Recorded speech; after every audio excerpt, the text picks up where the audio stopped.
हुकूमत अपने corruption cases छुपाने के लिए एनआरओ ले चुकी। वजीर आजम ने बेशर्मी से खुद को और अपने वुज़रा को मदर एनआरओ दे दिया है। अभी आप देख रहे हैं मनाजिर। अफगानिस्तान के कायम मकाम वजीर खारजा अमीर खान मुत्तकी इस्लामाबाद पहुंचे हैं। ये लाइव मनाजिर हैं, उनका इस्तकबाल किया जा रहा है और मुशीर तिजारत की जानिब से उनका इस्तकबाल किया गया है। दौरे के दौरान तिजारत में इजाफे, ट्रांजिट ट्रेड के हवाले से खुसूसी तौर पर गुफ्तगू की जाएगी। ये अफगानिस्तान के अबूरी वजीर हैं वजीर खारजा अमीर खान मुत्तकी, जो 3 रोज़ा सरकारी दौरे पर पाकिस्तान पहुँचे हैं। इस्लामाबाद पहुँचने के ये मनाजिर हैं। मुशीर तिजारत अब्दुल रज़ाक दाऊद की जानिब से उनका इस्तकबाल किया गया है। इनके इस दौरे के दौरान तिजारती ट्रांजिट अमूर पर खुसूसी तौर पर गुफ्तगू की जाएगी। दोनों मुल्कों के दरमियान मामलात तय पाएंगे। ये इस्तकबाल के मनाजिर हैं जब वो तैयारे से बाहर आ रहे हैं।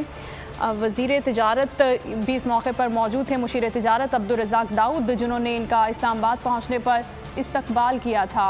इस दौरे के दौरान तिजारत में इजाफे, ट्रांजिट ट्रेड, सरहदी नकलो हरकत के हवाले से खुसूसी तौर पर अमूर ज़ेरे गौर लाए जाएंगे। अफगानिस्तान के ये अबूरी वज़ीर खारजा हैं अमीर खान मुत्तकी, जो 3 रोज़ा सरकारी दौरे पर इस्लामाबाद पहुँच गए हैं।